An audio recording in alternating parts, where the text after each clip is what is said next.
There's always those cliche phrases introverts like to use when describing themselves. I'm misunderstood. No one gets me. I'm not like most girls. Well, this person is not like most girls. He is a man. I'm going to take you on a trip about perseverance and dedication, where demons are tackled head on. My name is Stanley. Let's do a quick rewind. In the late 1970s and early 80s, many hardcore punk bands started to involve themselves in a lifestyle that abstained from recreational drug use and alcohol consumption. After DC native punk band Minor Threat released their 1981 single, it inspired a movement. The lifestyle, as well as the song, came to be known as Straightedge.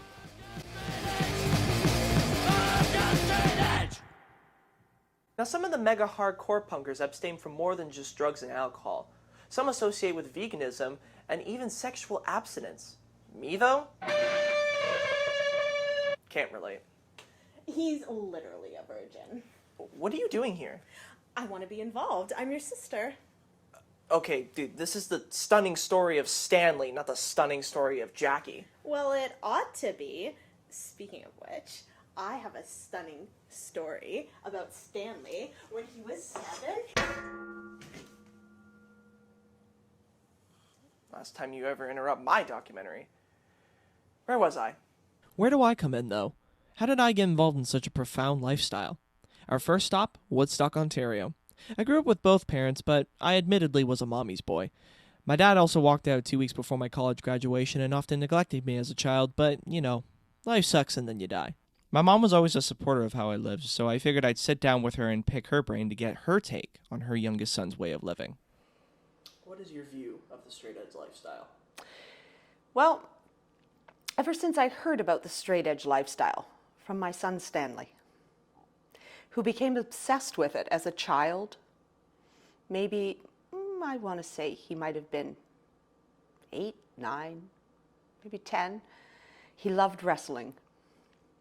And he would sit and watch every wrestling match.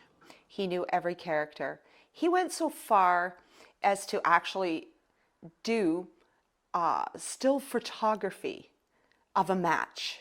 It was amazing. Now, he went on and on about a straight edge lifestyle because of one of the wrestlers. His name was CM Punk, and that was his favorite wrestler. And that's who hooked him into the straight edge lifestyle. So I admire this lifestyle. It requires determination and discipline. And I feel really that you have to have your own mind to be able to live a lifestyle like that, to be uninfluenced by what your peers think. And I think that's probably what I admire most about it, is that he was strong enough to not care about what his peers thought about what he was doing. Is straight edge something you would take up? No.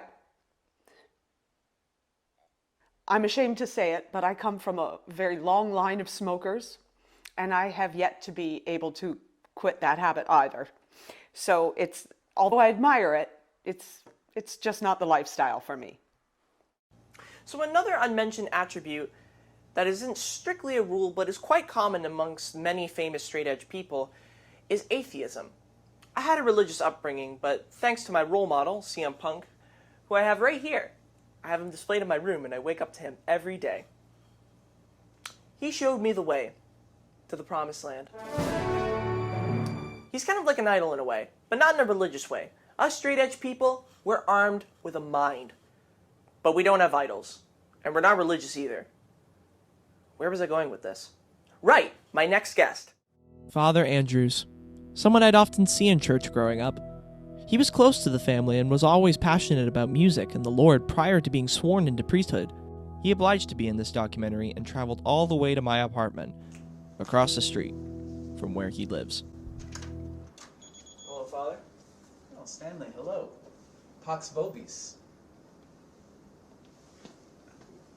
Right.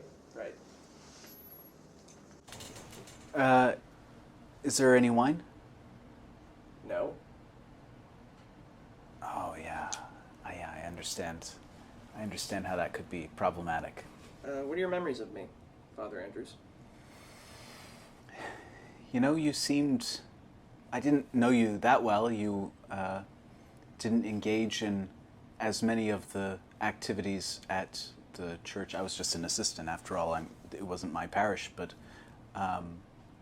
you know, you didn't necessarily engage in all of the youth activities, but you seemed like a sweet boy, and that you were really into your faith, and that impressed me about you. I remember that you spoke through your baptism, which was peculiar. I thought it was peculiar even that your mother had you, take a baptism so late in the game. Your soul would have been damned had you have died before that, but that's neither here nor there, I suppose. Do you remember me in choir? Yes, you had one of the highest voices I've ever heard of any boy.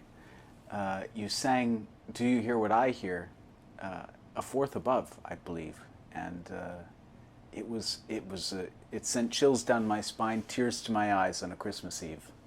Is the straight edge lifestyle something you admire? I mean, I suppose I admire it in a way. What's fascinating about it is you've chosen to be, an ascetic, a person whose austerity is sort of a class above regular people, and that's really commendable. I, of course, try to embrace those values in different ways. I am celibate, for instance. But I think we all bear our crosses, so to speak. The problematic point, if I may say with you, young Stanley, is there's an aspect of the straight edge lifestyle as you're living it that is away from God, and I wish that you would perhaps not be so much in that direction, in that atheistic direction. By the same token, I appreciate the search that you're engaged with. Is the straight edge lifestyle something that would interest you? Absolutely not.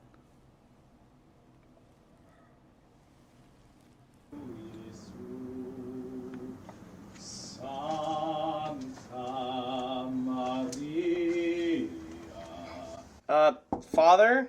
You good in there? Yeah, just a second. Okay. I'll be honest, being straight edge isn't for everyone.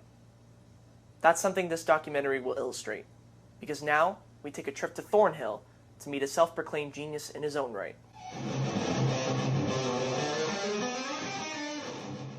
Shalom, planet Earth.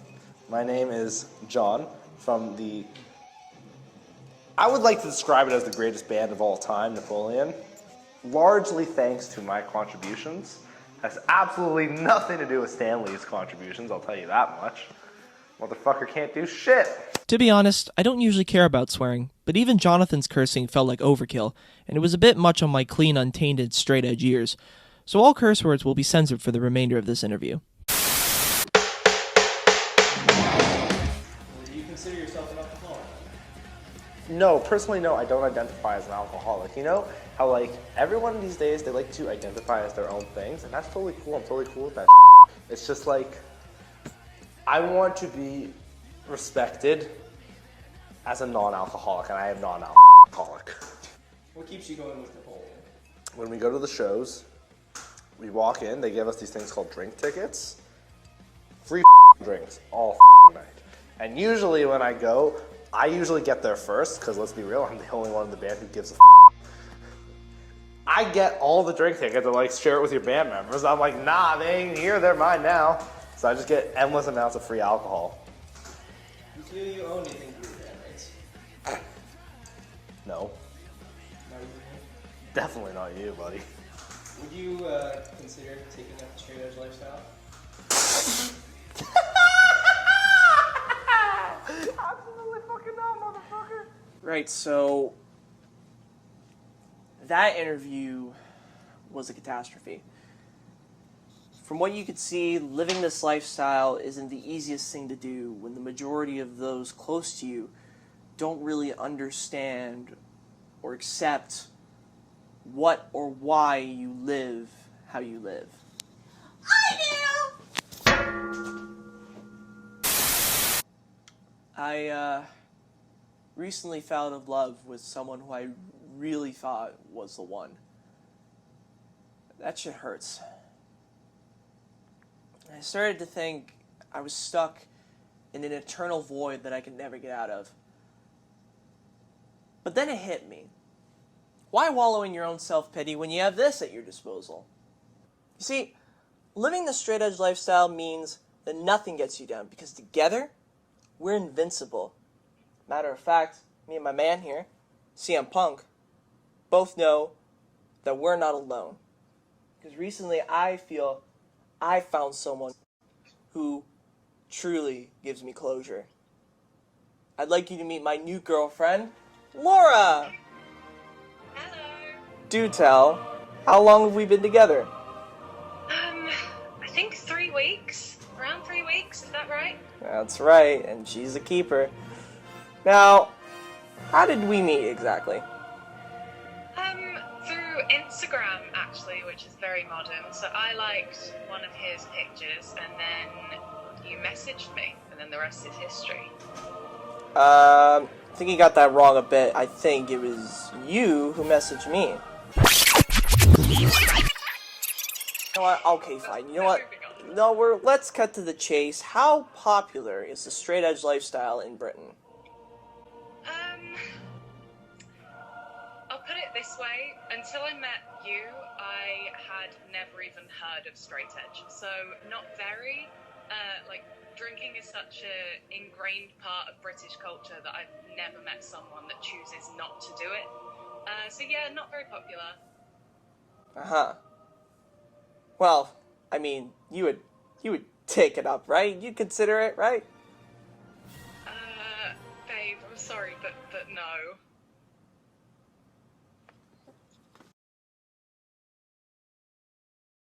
Living the lifestyle these last 3 years, I felt complete.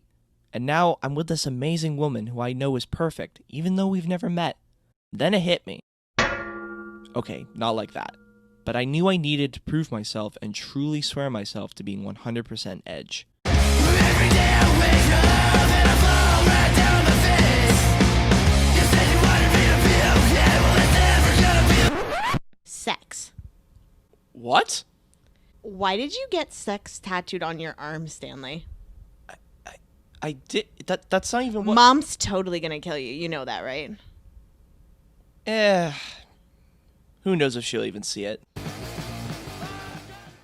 I did it. I actually did it. I'm 100% fuck. So it turns out that hit from the pan and the fall from my tattoo had me channeling my inner CM Punk and gave me a concussion.